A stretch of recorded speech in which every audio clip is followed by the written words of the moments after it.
Hello again, everybody. Right, in today's video I'm going to show you how to use something called OneDrive, which is from Microsoft. It's a website, but you can also get the app for your phone. And what OneDrive is, it's something that's known as a cloud service, which you've probably heard mentioned before.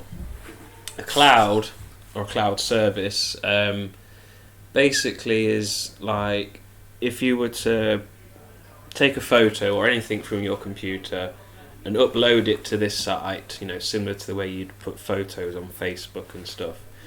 It is then stored on a hard drive somewhere in America, I believe, with massive buildings full of hard drives, and all your stuff that you choose to upload is stored there rather than on your computer or your phone, because if that breaks, and well, the pictures are gone then. If that's the only place they are, the pictures are gone, unless you take it to someone who can do data recovery, and even then they might not be able to. And then, so if your computer breaks or you use a different one, you can log into your OneDrive account and get all the files that you need. It's fairly simple, it won't take too long. You will need an email address with Outlook.com. There is a video that I've already done about using an email account and creating one, and that's with Outlook.com. So if you need an account or you're a bit lost, go and look at that video first. Right, without further ado, first thing you want to do is open up your browser, either Chrome or Edge, doesn't matter which, just whichever you prefer, and go to www.onedrive.com, press enter.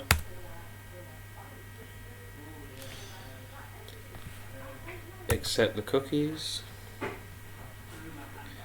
then we sign in with our email address and password.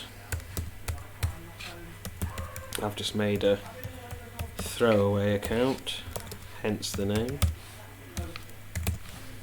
So put in your email address and your password.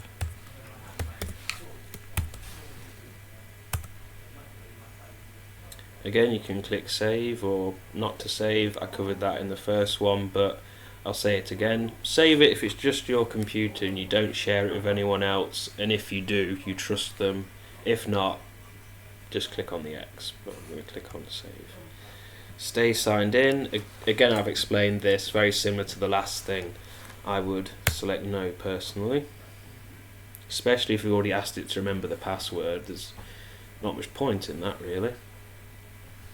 Now this will be the first thing that comes up. Just press no thanks. You don't want to pay for it unless you're storing loads of stuff, because there is a limit with the free account as to how much you can upload, but I've not come near it and I upload a fair few things. Right, so this is what you're met with. It's fairly basic.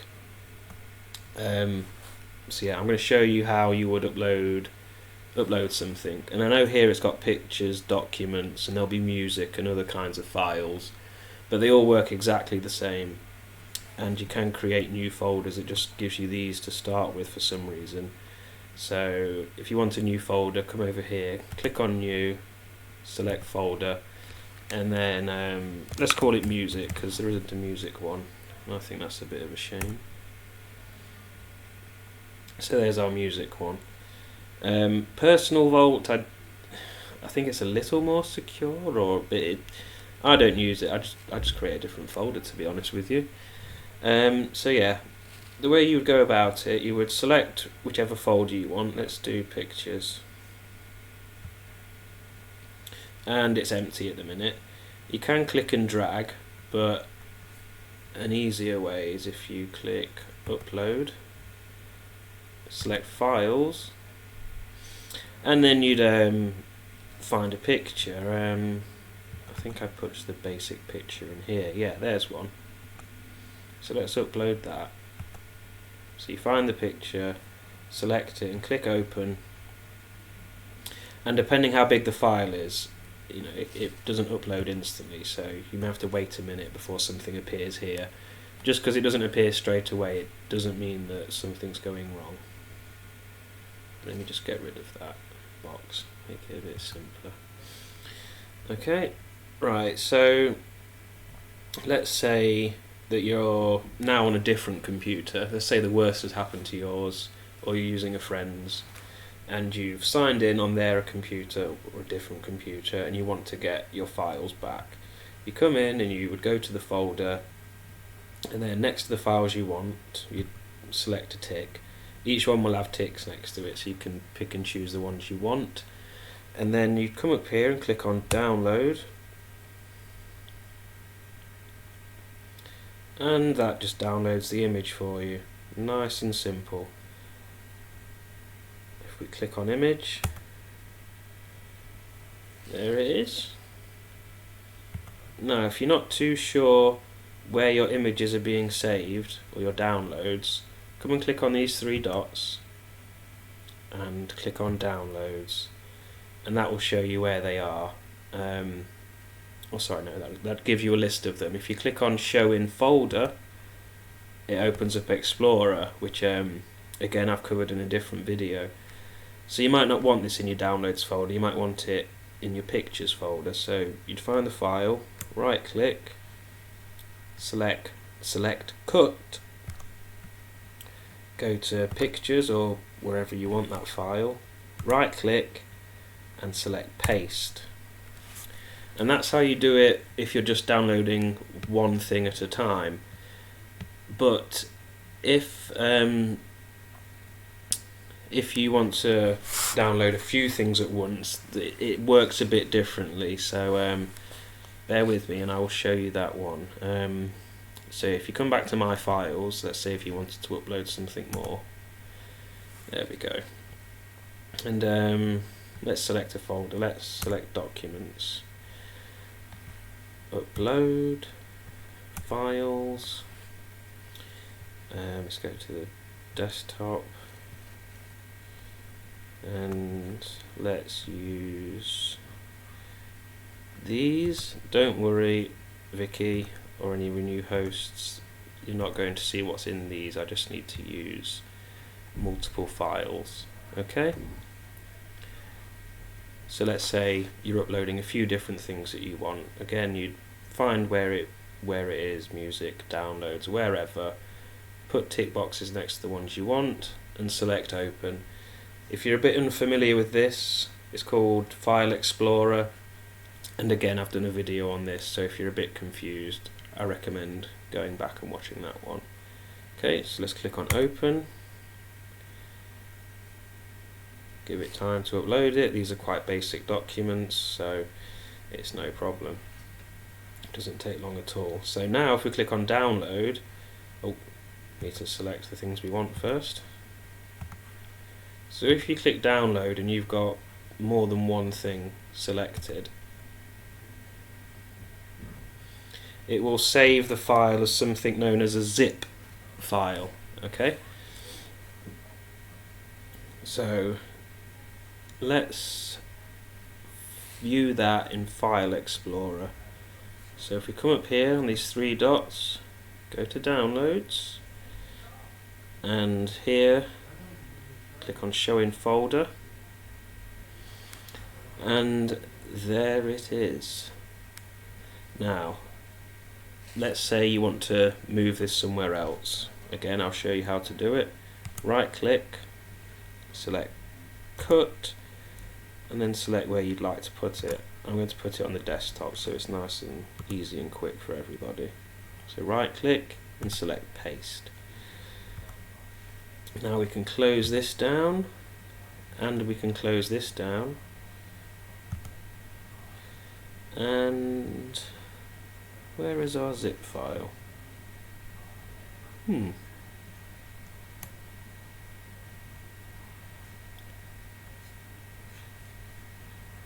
did that go?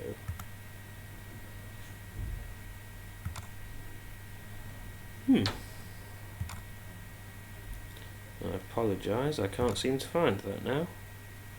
It is there apparently.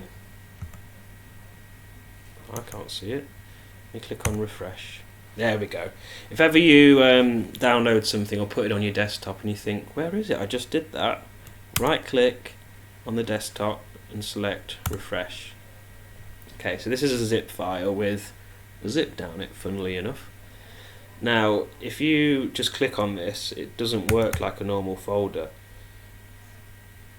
necessarily, because this is a zip file. So it opens and you can see everything, but it's all compressed, right? It's zipped up tight. That's where the phrase, the word comes from. So you go to a zip folder, you right click, and you select extract all. And if you click on browse, it will bring up the file explorer and you select where you want it. For the purposes of this, I'm just going to stick it on the desktop. So you press select folder, and if you want to see them in the normal folder and use them straight away, have this box ticked and it will open that folder when it's done. So you click on extract. Ignore this because this is just on this computer. I'm just going to press skip. It's because that there's things on here, like this is already on here, so it's not sure if it should replace them or skip them. But for you, it will just put them straight, where they need to be. So I'm going to press replace because they're exactly the same, and it will make this next bit work as it would do for you, if that makes sense. So once you've clicked extract, this is what happens. It will bring up the folder, and here we can see our documents. Okay. Because if you imagine that these documents weren't here, but I've copied them and they're already on the desktop, then it would just, once you've extracted it, it would just plop them all there. Okay. I hope that's made sense. If not, please do let me know. Let me just show you another example. If I press extract all and I put them somewhere different, let's put it in documents, select folder, extract. There we go. This is what would happen for you. It would open up the folder that you've told them to be extracted to, and then you can find them in that folder. Okay? So that is the long and short of it. Zip files, you don't really need to know anything apart from how to extract them. Very few people need to make them, and basically zipping and unzipping is all they do. So I hope you found it useful, and I'll catch you soon.